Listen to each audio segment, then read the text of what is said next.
Good morning. I'd like to welcome you to today's Sunday service on this beautiful winter day. My name is Bharat, and this is my wife, Anandi. And we'd especially like to greet our visitors and our guests at the Expanding Light. I'd like to read from Rays of the One Light by Swami Kriyananda, commentaries on the Bhagavad Gita and the Bible. And our reading for this week is the importance of soul receptivity. Truth is one and eternal. Realize oneness with it in your deathless self within. The following commentary is based on the teachings of Paramahansa Yogananda. Chapter 1 of the Gospel of St. John states, "But as many as received him, to them he gave," "As many as received him, to them gave he the power to become the sons of God, even to them that believe on his name."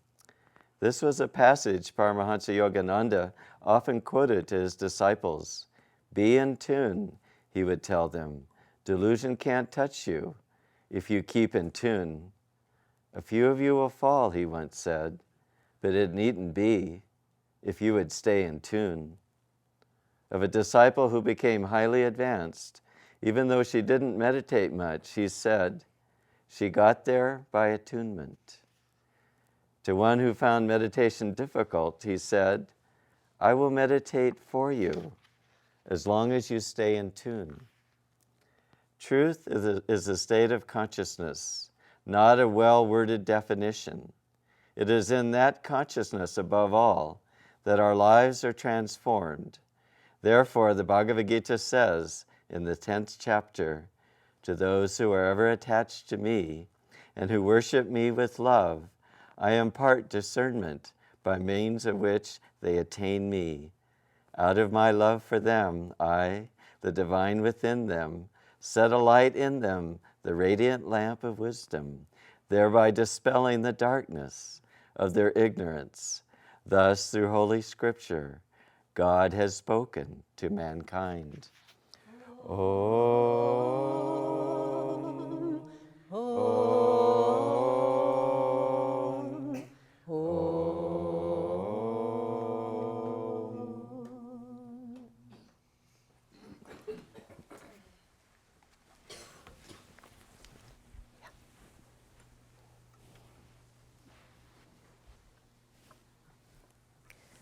Good morning. We'll begin this morning with a reading from Whispers from Eternity.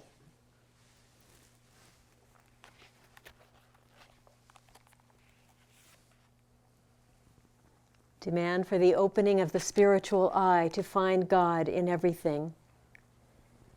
My eyes are enthralled, O Father, with the beauty of earthly flowers, with life's passing scenes, and with the sailing, silent clouds. Everywhere all I see hints at thy hidden presence. Open that eye in me which sees only thee. With that gaze may I behold thee above, beneath, all around, within and outside me. Teach me in all things to see only thee. Open in me that eye which beholds everywhere thy hidden, but ever subtly reigning wonder.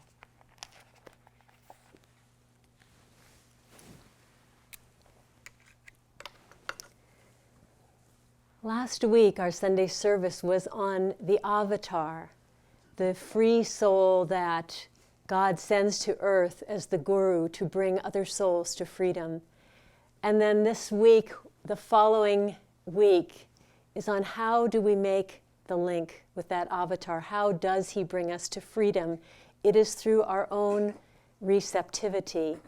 The relationship with the guru depends on us. It doesn't depend on him. He gives his love equally to everyone. Someone said to Yogananda, would you bless me that I never leave the spiritual path? And he said, I give that blessing to everyone. But, of course, people do leave the spiritual path because they turn away from that relationship. And so what the instructions are in this reading are how to attune ourselves to that grace. An Ananda member was going through a difficult time, and so she sought out a friend of hers who was psychic. And this woman who could see things other people couldn't see said to the Ananda member, she said, "I see Master so strongly with you. He's standing right in front of you, and he's saying, 'Look at me.'" And the woman realized that her problem was that in being absorbed in her difficulties, she was not doing that. She was looking at her difficulties and identifying with that. So receptivity, soul receptivity, is really a choice of where we put our attention. When I read this service, which is just an exceptionally beautiful reading, I think, and a story immediately came to mind. But before I share that story, I'd like to get us in the mood for it with a little joke. There was a young priest. He'd just come out of the seminary, and he was hearing confession for the first time, and was a little uncomfortable about that. So he asked an older priest if he would join him in the confessional and just make sure he was doing it okay. So they sat together, and the older priest watched him for, several sessions, and then he said, "Come here." He took the younger man aside, and he said, "I'd like you to try doing something." He said, "I'd like you to cross your arms across your chest, and I'd like you to stroke your chin thoughtfully.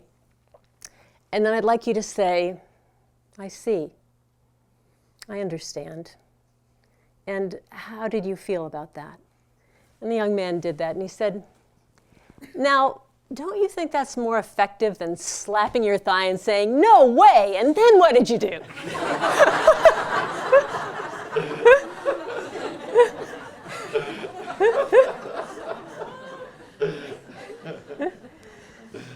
Well, the story I wanted to tell is not anything related to that joke, but it is about laughter. And I thought it would be nice to get us in the mood, because when I thought about receptivity, what immediately came to mind was something that happened, I guess you'd say it happened to me in the 1970s. We, in those years, we would have kind of an annual get-together to encourage people to tithe. We had just started tithing a few years before, and we were just trying to keep up the momentum in the community and maybe convince the few people who hadn't decided to tithe yet. And so there was a gathering, and it involved a skit, quite a hilarious skit. And the skit was of a newscast, and some of our members were the news reporters. And as part of that skit, they said they were going to show a newsreel from the past, from some years in the past, and this newsreel was going to be me, actually. I was going to stand up, and they were going to, and in this newsreel, I was telling people what had happened at Ananda in the year that we had started tithing. And it was short, but it was quite serious and quite inspiring, all the miracles that had happened on the material plane after individuals in the community started to tithe. Well, this skit was riotous. I mean, it was just, people had tears running down their cheeks. They were rolling with laughter. It was so funny. Okay, so I was sitting there, and I was really getting concerned because I could tell exactly what was going to happen, and it did happen. So they said, "Now we'll have this newsreel." And so I stood up to speak, and exactly what I anticipated was there. Every person in the room turned to me, and they were like leaning forward, like, "And what are you going to say? That's going to be really funny." They were this momentum of laughing. You know how that can get. You're like, you just want it to keep going. And so it was like almost a wall of energy of just, and I was just a newsreel, so I couldn't even say anything. I just had to start my serious, inspiring speech like up against this energy. But luckily for me, there was one person in the room that I noticed that was very different from all that. And that was Swami Kriyananda. He was sitting in the back, And he had been laughing with everybody else. I mean, he certainly loves to laugh and share humor with us, as we all know. But unlike everyone else, when it was funny, he laughed, but he wasn't caught by it. He was simply ready to receive whatever was happening in any moment. So that was the laughter, and now I got up, and now he was ready to receive whatever I was going to do, whereas everyone else was, how can you continue to help me enjoy further? You know, how they were like wanting me to serve their desire to keep laughing, and he was completely receptive in the moment to whatever was happening. And so hanging on to that great quality, I gave the little talk. So when we think of receptivity and tuning into God and becoming attuned to God, I think we have to look at, what do we have to get rid of to make room for that? We can't have it all at the same time. We have our little ego, and the image came to me of a dog tied to a post. Dog keeps running in circles around the post, and that's the way we are with our ego. It's a very small circle of, what do I like? What don't I like? Does this please me? Do I need this? Do I dislike this? And we just rotate around that little post of ego. And if we want to be receptive, we're going to have to get bigger than that. We're going to have to tune ourselves to a bigger station. I was thinking of us as televisions, and we can be tuned to the History Channel, you know, oh, this is what I did, and I was so good at that, or oh, this is what happened to me, and it was so terrible. Or we could be tuned to the shopping channel, you know, oh, what do I need? Oh, I'll make a list of all the stuff I need to get. Or we can be tuned to the bad news channel. But we're going to have to just turn off the TV if we want to receive what the Guru has to give. There's a beautiful poem by a man named Sir Thomas Browne, and the poem goes like this. If thou couldst empty all thyself of self, like to a shell dishabited, then might God find thee on the ocean shelf and say, this is not dead, and fill thee with himself instead. But thou art all replete with very thou, and has such shrewd activity that when God comes, he says, it is enough unto itself, 'twere better let it be. It is so small and full, there is no room for me. It expresses so well what's trying to happen here, which is just clear it out. Clear out all the messages that say, I must, I need, I can't, I won't, and just say, okay, how can I be in tune with this grace and this joy? Yesterday I was reading again, it's just a beautiful book about the life of Rajarsi Janakananda. It came out just a few years ago. And Rajarsi Janakananda was Yogananda's most advanced disciple. And the first time he met Yogananda gave him a touch of superconsciousness, and they meditated together for 6 hours. This Rajarsi before that had been severely bothered by nervousness, and that meeting totally transformed him because he could totally listen and receive who the Guru was. And Rajarsi described the process of realization like this. He said, when the ego steps out, God steps in. When the ego steps in, God steps out. There's not room for both of them. And he said, he rarely spoke. He said, I would rather feel than speak.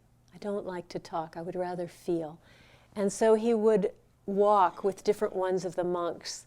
And one monk was saying, you know, Rajarsi rarely said anything. If he said anything, it was Master's joy, Master's love.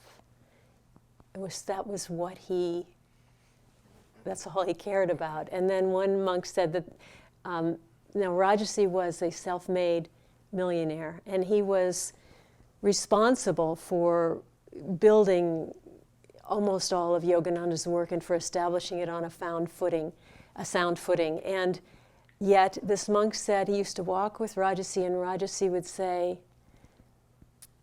how much Master has given me. Oh, how wonderful, how much Master has given me. Just like with wonderment. What Master has done for me, what Master has done for me. No thought of what he'd done for Master. All he really cared about was totally attuning himself to whatever his guru was giving to him. There was a beautiful story of one of the other monks said there was some kind of a gathering, and Rajasi was talking. He had a small group of people around them, and he was talking about merging with the sound of Om and cosmic consciousness from his own experience, of course. And probably a very rare moment to have been there for. And this man said, a young man, he was there in the circle with his mother. And his mother said at one point, well, I could explain that better than you. And so she started to explain cosmic consciousness. And Rajasi just got quiet, and the woman continued to explain cosmic consciousness, and this horribly embarrassed young man was elbowing her, and he even tried stepping on her foot. And finally, she just kept going, and finally he just said, Mother, stop. This is Saint Lin, and he knows God. And the mother was, of course, very, very chagrined, and and apologized, and he said, oh, it doesn't matter. None of us can ever fully understand God. There was not the tiniest, totally gracious, not the tiniest bit of anything except total absorption in God. Many people think that through yoga alone we can find God. We'll just do the techniques, we'll practice it. I will be a great yogi and I will find God, and it just can't work. Master said that Kriya Yoga without devotion is not Kriya. It doesn't have the power to free us. And that's true not only for Kriya, it's true for Hong Sa, it's true for energization exercises, it's true for every aspect of yoga. Because yoga means union. And union is a connection of love. God is love, and if we want to know Him and be united with Him, it has to come through love. We talk in the Indian teachings about the 8 aspects of God: love, joy, calmness, peace, wisdom, power, light, and sound. And what we're trying to do in attunement, in receptivity, is we're trying to make a choice. Am I choosing something that is not calmness, some little worry, or can I choose calmness? Am I choosing judgment, or can I choose love? And to just keep realigning ourselves to the aspects of God that are within us, because it's through them that we experience God. One of the karma yogis said the sweetest thing a few days ago. She said someone was hassling her about some philosophical point that they felt she wasn't dealing with, or something, I don't know. And she was listening patiently, and finally she said, this is taking away from my God time. She didn't want to deal with that philosophical point. She just wanted to love God. And that is what we can do, is make that choice and not be stumbled up by our intellect, by what we think we know. Bharat told me a beautiful story about a man named Wade Davis, who is a scientist who was in the Amazon basin, and he was being taken around on a tour by one of the natives, and they were showing him a particular plant. It was one species that they were showing him, and it was 27 different varieties of it, but to him, he thought it was all the same plant. And they sort of looked at him and just said, but can't you hear them singing? And to them, they had a whole different relationship to nature than just, okay, this has got this many petals and this kind of leaf, and a very intellectual way of sorting it into boxes. They were receiving nature on a whole different level. And that's available to us all the time, to receive God in so many ways. A man was taking a tour. He had a extraordinary Navajo guide, and this Navajo guide knew stories that had been passed down family to family from generations, history of the Navajo that no one else knew. And he had this group of young Americans, and they were very, very receptive to him. And they were open to everything he had to say. And at one point, one of the young Americans said to him, "Do you ever get people that are really hard to take on tour?" And because they were having such a close relationship with him. And he said, and the young American was thinking of, spoiled children running around and yelling, or he was thinking of out of shape, overweight Americans who couldn't keep up with him, or, he really didn't know what the man would say. But the man said, "Yes, I do." He said, "The most difficult people are the people that say to me after he's been talking to them, 'That's not the way I read it in the book.'" He said, and he said, "When that happens, it doesn't matter how long the tour has been, I say, 'We're done now, we're going home now.'" And he just didn't want to deal with it. And so we want to be able to be totally open. One of Swami's secretaries was sharing with us, over the years he had watched Swami have counseling with people. And they'd come and they'd ask him some questions, and he would give them some answers, and then they would say, "Well, thank you very much. I'll meditate on that and see what Master has to say." And so after a while, just sort of watching this little play, the secretary was sort of thinking about the way people are and how advice can be inconvenient and not something that you want to hear, and so you try to get around it. And he said, "Well, but what did people do when they were with Master? I mean, what could you say? I'll go meditate on what you have to say. How did they get around it?" And Swami said, "Oh, they would say, 'I'll just meditate and see what Christ has to say.'" So we have our little ways.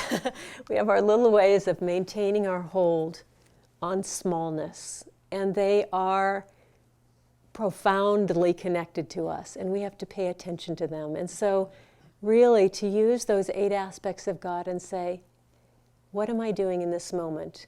Am I tuning into joy? How can I tune into joy? Am I tuning into love? Well, then I better do something about that to tune into love. I wanted to end by reading to you again, because I loved it so much, the reading from the Bhagavad Gita, because it was very interesting to me in terms of these 8 aspects of God, that the first reading says, "As many as received them, to them gave he power." Power is one of the aspects of God. That is a link that we have with God, is the power that God gives us to be free. And then in the Gita reading, he says, "To those who are ever attached to me and who worship me with love, I impart discernment," that's wisdom, "by means of which they attain me. Out of my love for them, I, the divine within them, set a light in them, the radiant lamp of wisdom, thereby dispelling the darkness of their ignorance."